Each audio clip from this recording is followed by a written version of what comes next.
E as tecnologias que são mais usadas dentro da Americana? Só de curiosidade, de linguagem de programação. Lá Para ser específico, a linguagem de programação. Lá tem Deve ter muito tudo, Java, né? muito Java muito forte, e o Go bem forte também. O Go tá bem forte. O pessoal lá. tem uma força-tarefa muito grande lá de migrar muita coisa para Go. Que legal, cara. E aí muita coisa nova em Go surgindo. Então, todo projeto novo, a porcentagem dele para ir para Go é quanto? Assim? Não faço ideia. Assim, tipo, 80%. Deve ser mais ou menos assim. Muita gente fazendo muita coisa nova em Go lá. Aí tem até algumas coisas open source, umas bibliotecas que o pessoal faz lá. Que já libera. Tem uma comunidade de Go interna bem forte também. É o mesmo? Pessoal tira dúvida. Legal, hein? Legal. Aí Então a galera legal. tá investindo no Go lá também. Uhum. O Java mais é on-premise, né? Porque veio das antigas, não?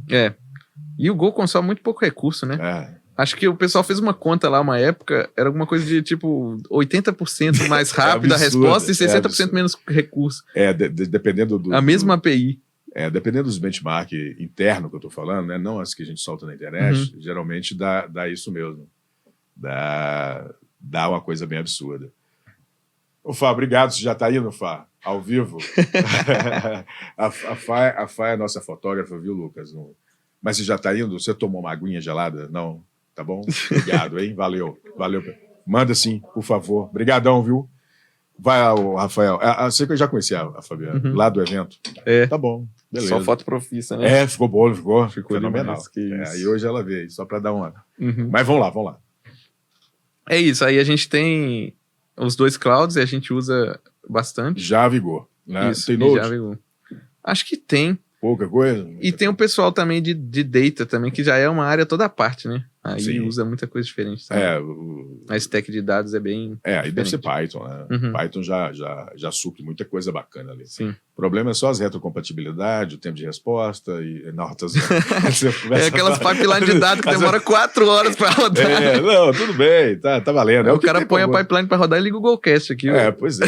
Pra dar tá vindo outras tecnologias, igual o Mojo, né? Sim. Apesar que, enfim, tudo muito escala, novo. o pessoal usa muita coisa diferente, né? Mas o Mojo eu acho que tá mais flexível, né? Depois a gente podia só falar sobre isso aqui. Eu acho que ia ficar bem legal, né? Falar um pouquinho de dados e tal, desse esquema. Mas vamos voltar pro DevOps Go, né? Porque a dupla aí muito poderosa aí, DevOps Go. Mas você consegue perceber, Rafael, que o DevOps com Go deu certo? É uma dupla que deu certo? Demais. Eu acho que assim, a pessoa que vai trabalhar na área de DevOps vai desenvolver código, ela não precisa necessariamente desenvolver código em Go, mas eu acho que ela precisa pelo menos entender, porque a maior parte das ferramentas open source que a gente usa é Go. Então o cara vai usar Kubernetes, é Go, Docker, é Go, Grafana é Go, sei lá, Terraform é Go. Tudo é Go, então o cara... Puta merda, é meu. Pelo menos entender o Go pro cara ler o código do open source, ele precisa, né? Caramba, o Go realmente teve uma como é que se diz, uma escala nisso, né, cara? Parece que mudou, ou seja, com a evolução dos clouds, com toda essa disponibilidade de recurso, de SDK, de APIs, de escalar horizontalmente, o Go veio como uma luva, né? Parece que tudo mudou junto com... E a simplicidade, né? Você pega um cara novato, júnior, você senta ele na cadeira e faz aquele Go Tour lá, em 2 horas o cara sai programando... Já tem uma noção boa... Faz um PR lá. Já tem uma noção boa da tecnologia e já fez até o binário, né? Código de máquina já, sem perceber.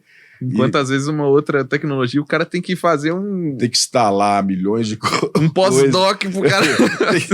tem que ficar 3 meses de onboarding pro cara... E eu sou a favor pro cara sofrer, pra ele poder aprender, né? Porque no caso você não sofreu muito, você só foi no C e depois você já foi pra linguagem, Go. Mas tem que ficar um pouquinho no Java, né? Pelo menos alguns anos ali. Pra valorizar, né? Pra valorizar, né? Mas caiu como uma luva, né? Sim. Porque a maioria das tecnologias de containerização, todas utiliza Go, né? Isso. E lá vocês estão seguindo nesse esquema também. Sim. A área de plataforma, a gente tem muita coisa que usa Python, algumas coisas do pessoal do time de plataformas mesmo, mas a área que desenvolve mesmo de DevOps, que é a área da engenharia de plataforma, a gente usa só Go. É Go, né? O Go para isso, não, sem dúvida, né? Ainda mais cada vez que passa, o bom do Go é isso, ele mantém a retrocompatibilidade, que tecnologia nenhuma tem essa pegada.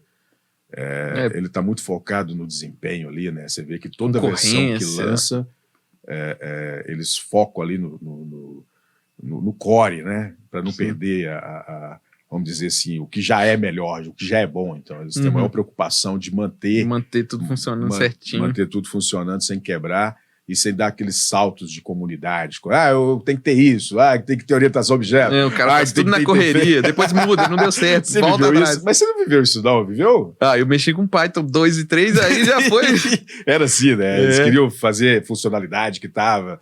Teve uma época de funcional...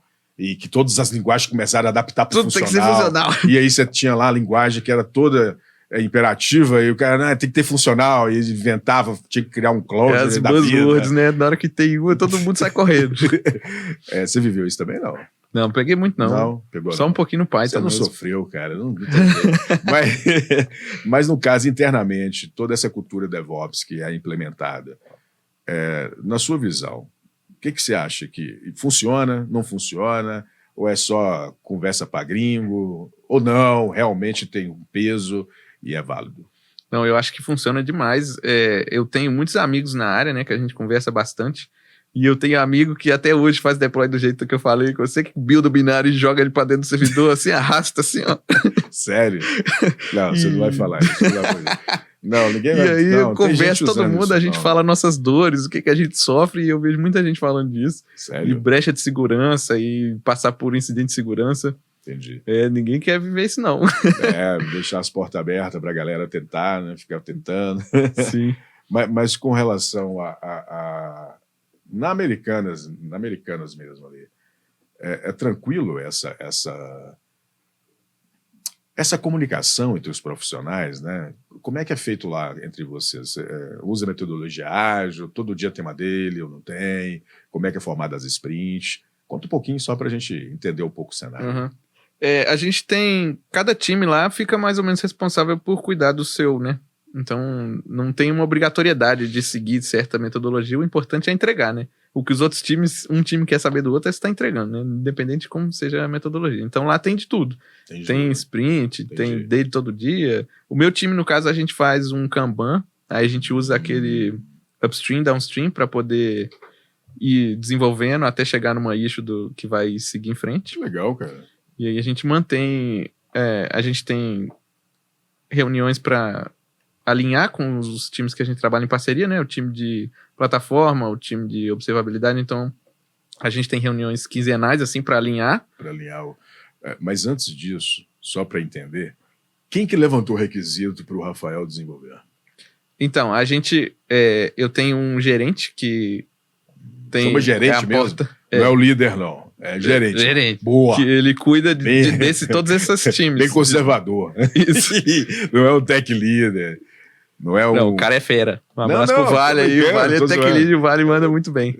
Tô zoando. Porque geralmente eles não utilizam o termo gerente, mas geralmente eles usam um termo mais na metodologia ágil.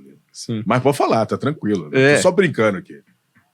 E aí ele é a porta de entrada para essas coisas, né? Ele que vai trazer os problemas e aí eu que faço como que vai ser, né?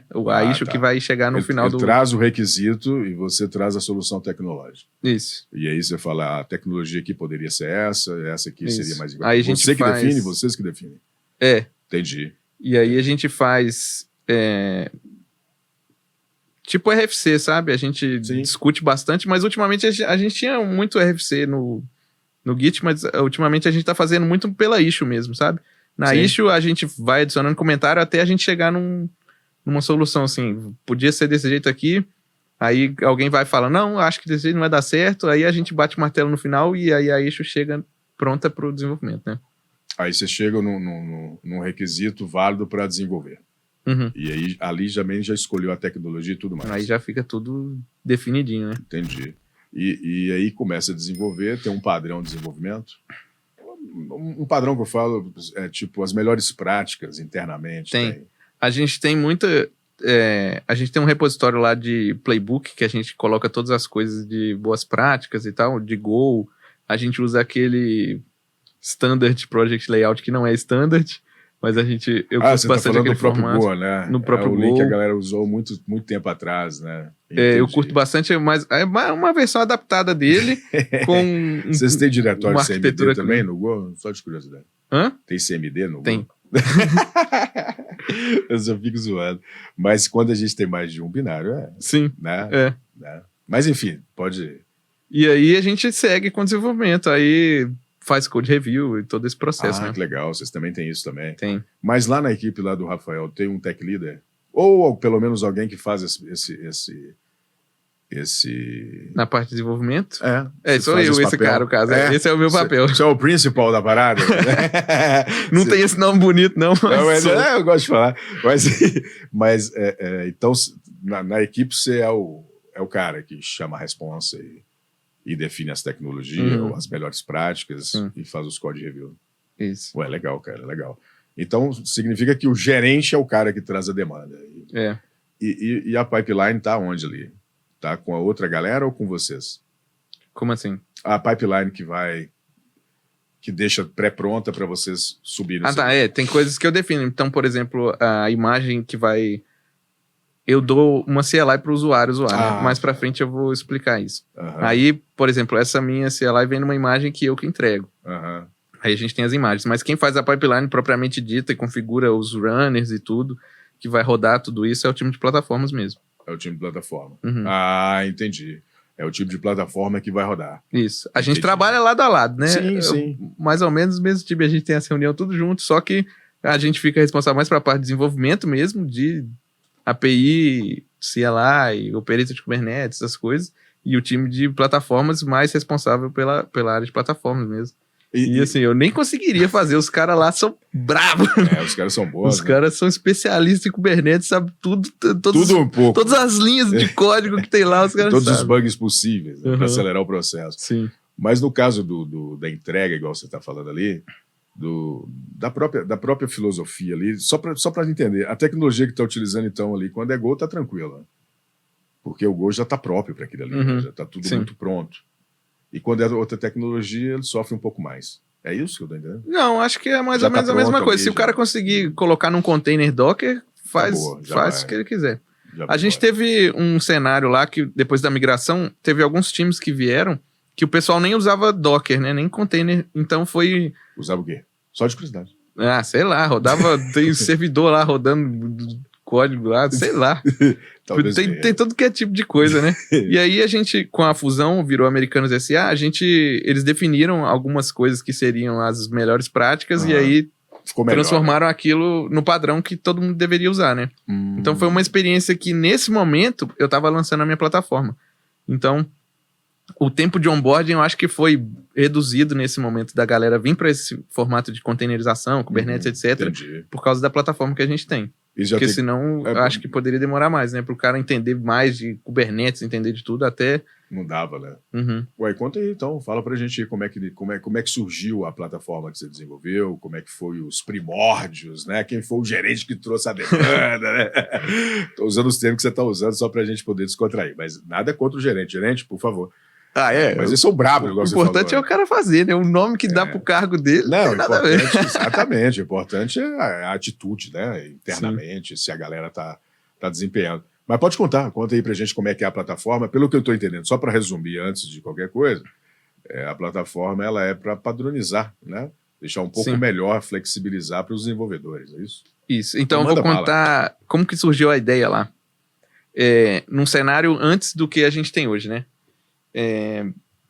2 anos atrás, 3 anos atrás, era B2W Digital, antes da fusão, e aí tinha lá bastante serviço rodando com padrões diferentes, tinha clouds diferentes, então tinha pessoal que usava AWS, aí tinha time que o cara tinha acesso, SSH dentro do servidor, dentro de uma máquina lá, para poder mexer no etc hosts, tinha tudo quanto é tipo de coisa. E aí o pessoal resolveu padronizar isso e percebeu que muitas vezes também o cara tinha que entender muito das coisas para poder entrar nessa stack, né? A stack foi definida como a padrão, que é Kubernetes e tal, containerizado. Aí tiveram essa ideia de construir uma plataforma para facilitar isso. Então, antes da plataforma, o pessoal usava lá bastante Helm chart para poder simplificar, né? Então, entendi, cara. Mas é bem flexível também, né? Sim. E hoje? E aí, a gente criou a plataforma a partir disso, que a gente viu que era uma boa, que o Helm Chart, ele consegue juntar muitas coisas num chart só, né? O cara simplifica muito a vida do dev com o chart, né? Ele não precisa entender de Ingress, load balances, de service deployment. O cara precisa entender por alto, assim, para poder definir algumas coisas, né? Claro. Com um chart pronto. Então, você tem um chart lá, o cara define que ele quer... A gente tem um bem legal lá, que é, por exemplo, o expose, aí o cara dá um expose true e põe a URL que ele quer, e aí aquilo lá já vai criar o load balance, já vai colocar o domínio certinho e já vai expor naquele domínio pro cara. Então, é bem mais fácil do que o cara ter que entender de Ingress, load balance, fazer tudo, né? Sim. E aí, esse padrão foi... O pessoal viu que era um formato legal e criou esse time que era para construir essa plataforma. E pra aí, flexibilizar. Para facilitar mais ainda, né? Para tentar facilitar isso e várias outras coisas. Aí a gente definiu vários padrões e construiu a plataforma. E a gente tem documentação, tem comunidade interna lá da plataforma. Comunidade interna? Explica a comunidade interna, eu tô curioso. Isso aí é muito legal. A gente tem um grupo lá, né? A gente usa o Workplace do Facebook, sabe? E aí a gente tem um grupo lá do Metaplane, que é a plataforma. Então não é Teams, você tá usando do Google. Não, tem o Teams também. Tem também, né? Tem. Aí a gente usa os grupos lá e tem post, a gente faz post, tem meetup, a gente faz... Doideira, cara. A gente chama o pessoal pra fazer uma palestrinha, falar de algum case de algum time, essas coisas, teve algumas lá. Mas tudo internamente, Rafael? Interno, tudo interno. Mais case, mais interno mesmo, sabe? Sim. E aí a gente tira dúvida, e aí o pessoal, às vezes, alguém manda uma dúvida lá no grupo e, sei lá, eu não tô vendo, alguma pessoa do time que faz a operação do projeto também não tá vendo, mas algum usuário que teve o mesmo problema vai lá e resolve. Então é uma comunidade mais orgânica, sabe? Não, eu já passei por isso aí e fiz assim. Aí vai virando uma comunidade, sabe? Legal, eu acho que isso é muito legal. Só que é muito difícil de... Você que já tá aí nas comunidades, tudo, você já sabe, né? É difícil demais de ter engajamento do pessoal e tal. De arrumar gente pra fazer palestra. Sim. As primeiras todas foi eu mesmo. Mas foi bom, hein, cara? Eu não sabia que a Americana tinha tudo isso, não, Rafael. É muito legal. É muita coisa aí, cara. Tem muito cara foda também lá dentro, então. Tem uns caras que mandam muito lá. Doido, cara. Que legal. E a comunidade e as ferramentas que você está usando contribuem para poder disseminar o conhecimento, a cultura. Isso, a gente põe aquelas pilas de conhecimento, né? Às vezes solta um meme lá com uma coisa legal, tipo, você conhece versionamento semântico? Aí a gente solta... Versionamento semântico, boa. Porque às vezes tem algum time que nem sabe como é que é, sabe? Explica aí, talvez tenha alguém que não saiba, por favor. Versionamento semântico. Olha o Rafael Ribion. Versionamento semântico é aquele que tem 3 números, assim, sabe? Um ponto, um número e um ponto, outro número. E aí o pessoal usa bastante isso para, por exemplo, o primeiro número é o patch, quando você vai corrigir alguma coisinha, um bugzinho. O segundo número é uma minor, então é quando você vai fazer alguma coisa que não quebra nada. Você adiciona uma feature, alguma coisa que não vai quebrar. E o major, que é o primeiro número, é quando você faz uma breaking change, né? Quando você vai fazer alguma coisa que pode quebrar o usuário que está consumindo aquele seu serviço. Então, V1.2.3. Aí eu faço só uma pequena correção de bug, aí eu vou lançar V1.2.4. E vai subindo. Aí se eu mudar minha API, aí eu preciso lançar V2. V2.0.0, entendeu? Doido. E aí isso é um versionamento... É o mais usado, né? Também. Talvez. Você vê todo lugar usa isso, né? A gente também usa. Mas só para entender, como é que são os ambientes lá? Eu esqueci de perguntar. Os ambientes. Homologação, desenvolvimento, produção, quantos tem? 5, 2, 3? A gente entrega para os times um ambiente de desenvolvimento e um ambiente de produção. Aí tem acessos um pouco diferentes, sabe? Sim, claro. Produção o cara tem um pouco... Desenvolvimento, ele tem um pouco mais de acesso, mas, por exemplo, a gente está fazendo agora lá ajustando o ambiente de teste, então ele apaga as coisas sozinho depois de um tempo, para não ficar gastando dinheiro lá à toa e tal, mas o cara tem um pouquinho mais de acesso, pode entrar no console, que era uma coisa que antes tinha muito, né? O pessoal acessava muito console de cloud, entrava na AWS e mexia muito em configuração, assim, sabe? Entendi. E aí, hoje o cara tem pouquíssimo acesso, bem restrito, ele não consegue acessar quase nada. Inicialmente o cara não tem acesso nenhum, ele tem que pedir um acesso para poder por exemplo, ele quer ver alguma coisa, aí ele ganha um acesso de viewer por um tempo para ele poder visualizar alguma coisa. É porque pode fazer muita coisa via linha de comando. Sim. Então vocês forçam isso, né? E a gente usa muito o Terraform, sabe? Para provisionar recurso. E o Terraform, ele não... Porque, por exemplo, a Google lançou o Config Connector lá, que é um operator. E aí o Config Connector, quando alguém vai lá e muda uma configuração, ele vê que alguma coisa mudou e ele mesmo retoma o estado, sabe? Que doido, cara. E o Terraform não tem isso. Se alguém for lá e mudar, vai ficar mudado, né? Até rodar o Terraform de novo. Exatamente. E aí esse é um problema, né? Então a gente tem 0 configuração manual. Ó, cara, que legal. Agora você falou de Kubernetes e Operator. Vamos explicar um pouquinho para o nosso telespectador com relação a Kubernetes e Operator. Vamos começar do Kubernetes base, por né? favor, Acho por que... favor. Não, é só para nos... A gente já falou pra caramba aqui de Kubernetes, tem os caras Kubernetes, né? Kubernetes Operator e tal. Mas tem uma pergunta aqui antes da gente iniciar, já que a gente deu essa palhinha. Eu acho que é o Robson Feijó. Ele fez uma pergunta aqui, mas eu acho que ele já corrigiu. Está perguntando se o Go é muito utilizado em ambientes DevOps e se é utilizado fora desse ambiente também. Então, eu até aqui em BH, que não tem tanta empresa de tecnologia, tem muitas empresas que tem vaga Go. Isso. A Estudisol, inclusive, uma delas, que sempre tá com vaga aí, eu curto lá pra caramba o pessoal. A Americanas também costuma ter bastante vaga de Go, tanto para dev, back-end, Sim. tanto para, às vezes, até para minha área. E o Go é muito forte, eu acho, que, como a gente já falou, né, algumas coisas que ele tem de muito forte.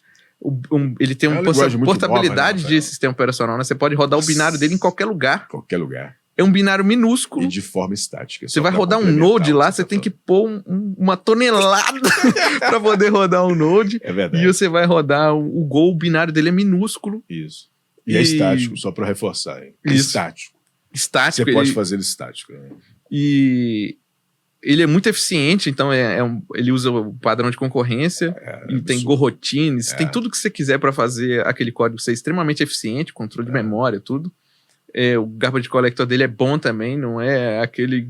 Não tem aquela parada do stop the world que tem no Java, né? Que ele para coletar o lixo e aí ele fica parado. Ele usou outro algoritmo, né? O Tricolor, se não me engano, de cabeça aqui. E a facilidade, né? Que a gente falou também, que o cara senta, faz o Go Tour e já começa o básico, ele já sabe fazer fácil, assim. O cara abre aquele pacote do HTTP, ele faz uma API com 15 linhas lá e manda ver, né?